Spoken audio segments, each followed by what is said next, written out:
I am ready right now. Okay, so we are here with Wolf Hoffmann of Accept. Accept. And Accept has a brand new record out. Indeed. Could you care to show the record?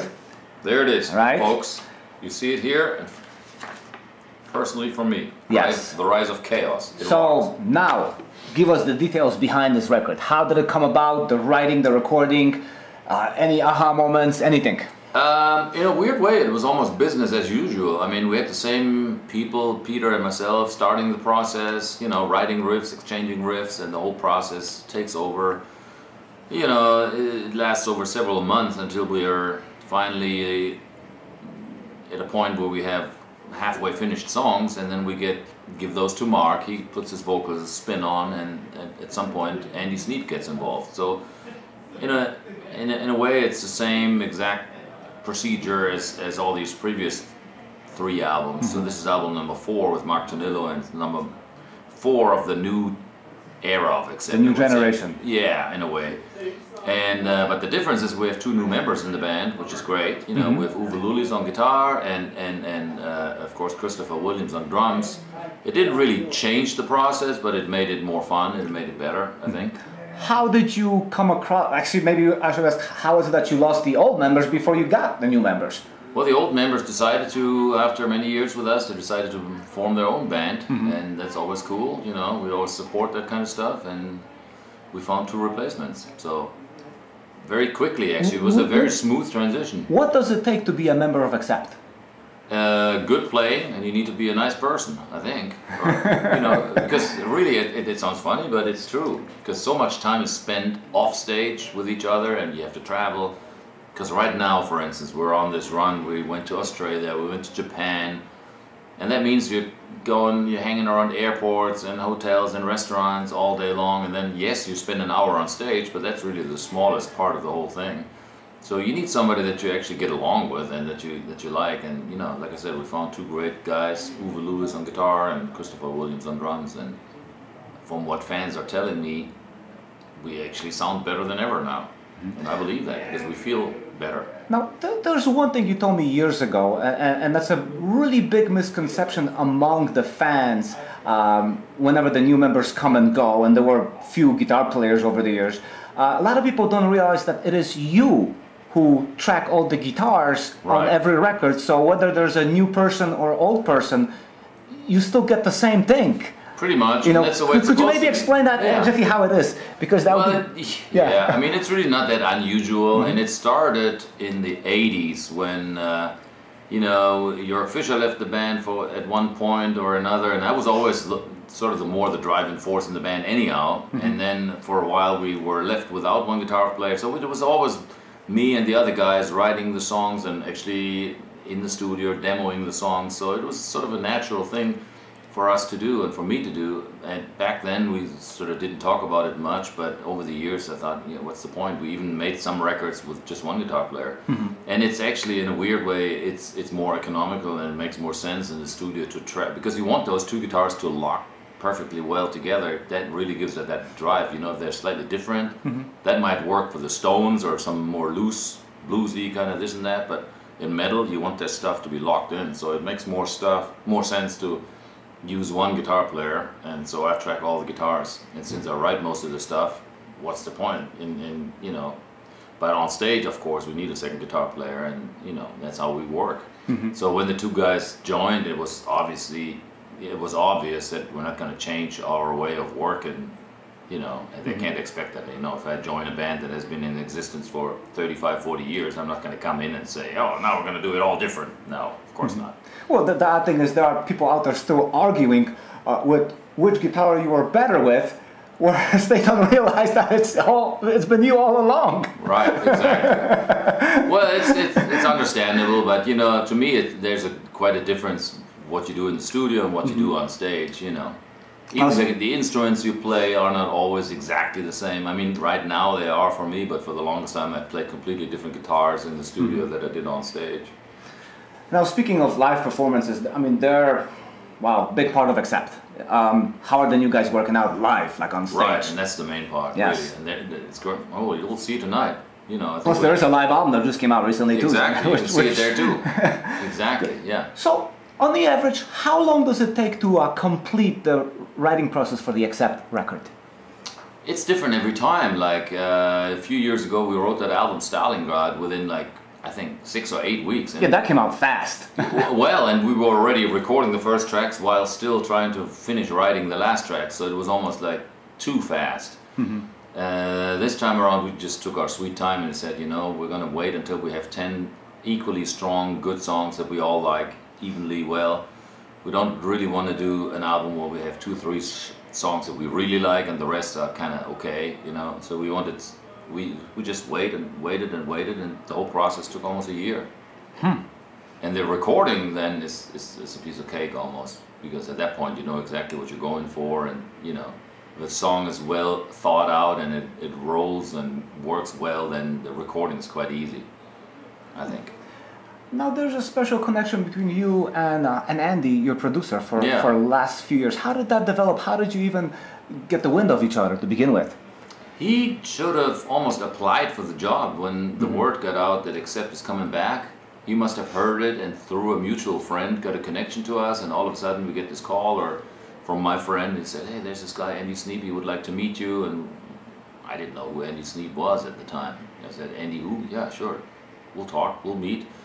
So we did, and we got along fabulously well, and we started working on some demos just as a quick test sort of for a couple of days. Man, it was just perfect. And since he's become somewhat of a family member almost. It's like another member of the band. I mean, his contributions to your sound, how would you describe them? Well, the first albums he was very instrumental, because at that time we did not really have a totally clear idea of how Accept should sound like, because we'd been away for so long. Now we're coming back with a new singer, and it could have gone a lot of different ways. It could have been, well, this is Accept in 2009, we're going to sound completely different from the 80s. But he was very instrumental in helping us find the direction and the sound, and the result is Blood of the Nations.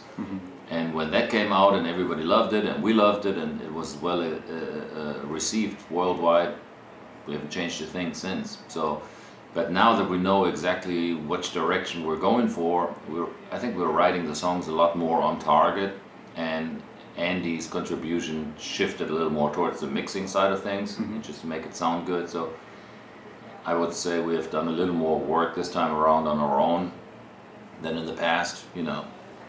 You mentioned direction. How would you say the direction had changed since the 80s? Because to me it's still Accept. Yeah, and that's what we're trying to do. But you look at it from the inside, so maybe you can diverge a little bit more. Yeah, and that is actually the trick. We're writing so many songs, and we try to filter out the songs that sound the most like Accept.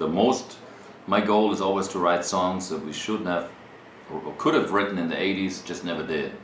So I'm trying to come up with material that fits seamlessly in alongside the stuff of the 80s.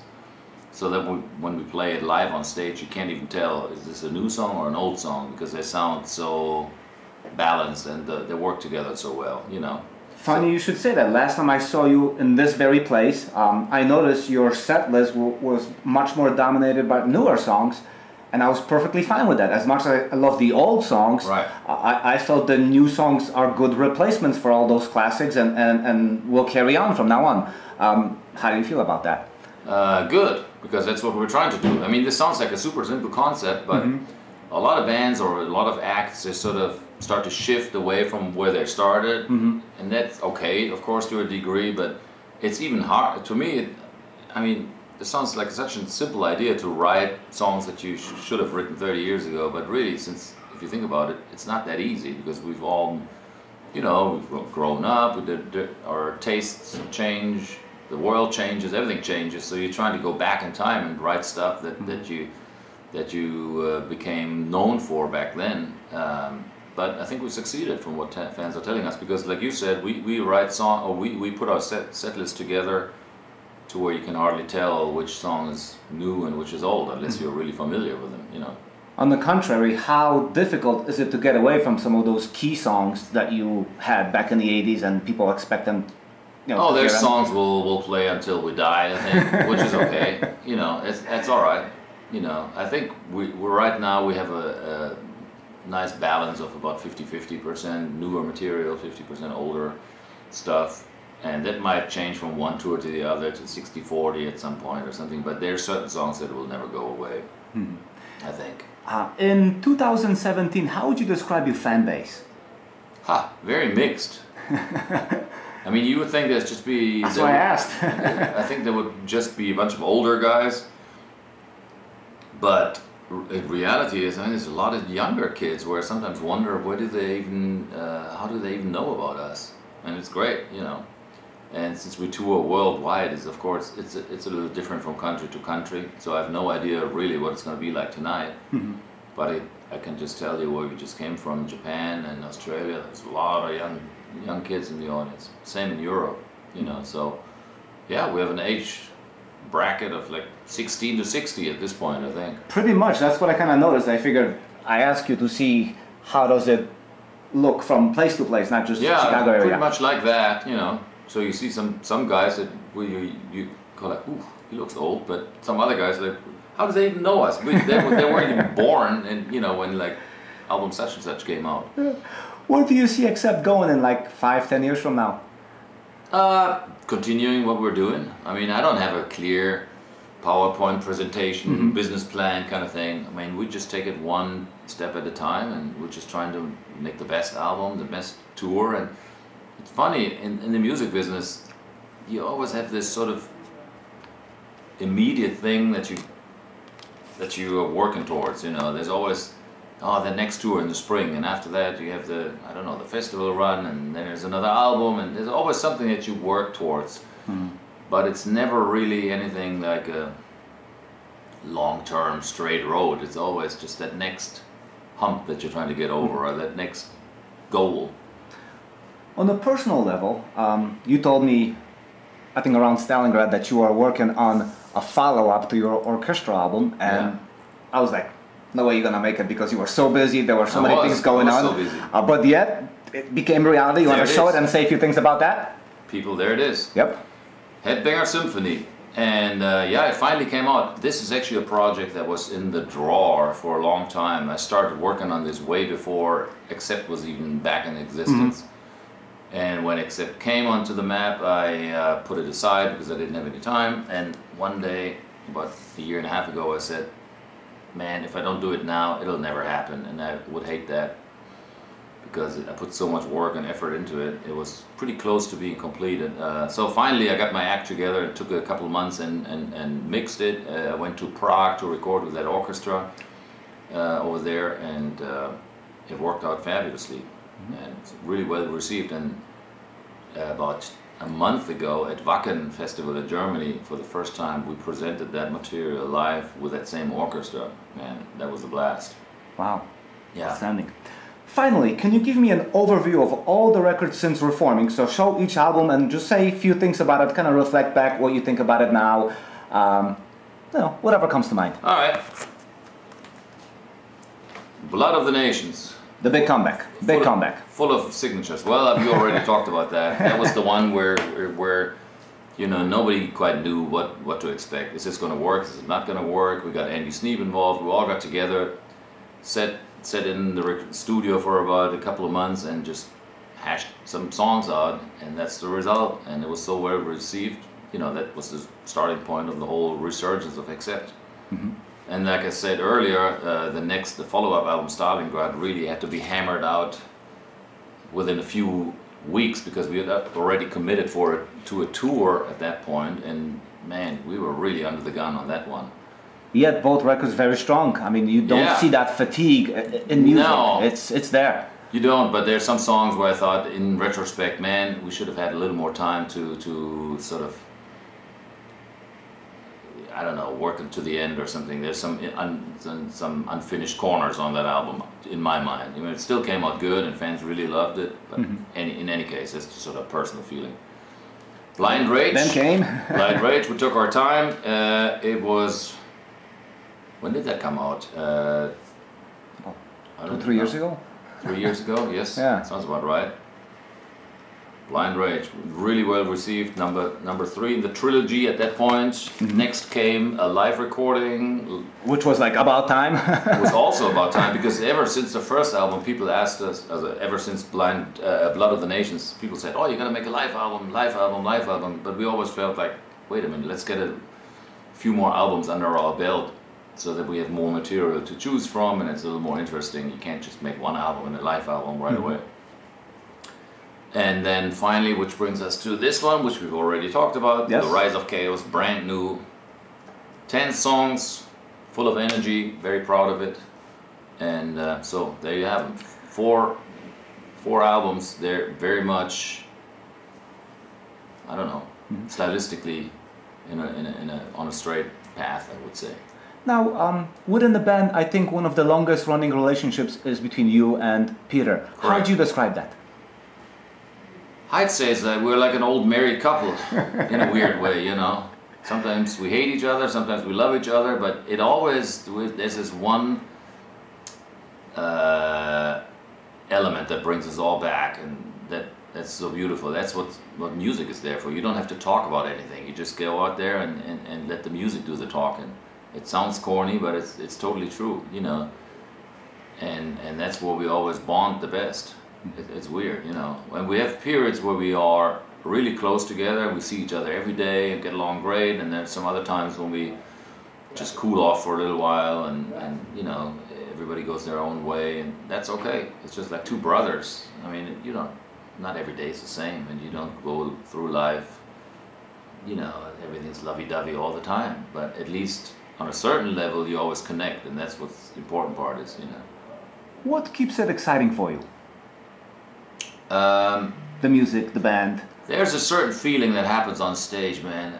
And funny enough, we had it last night or a couple nights ago when we played in New York, and everything is just sort of gels together beautifully, and the audience is into it, and man, it's a feeling that's undescribable to me. You know, when you're sitting there playing guitar alone, it can be a lot of fun, but man, when there's this thing that happens when you're playing together, and like I said, there's no talk, you can't describe it, you can't talk about it, but everybody feels it, and it's there, and the audience feels it, and when that happens, it's magic.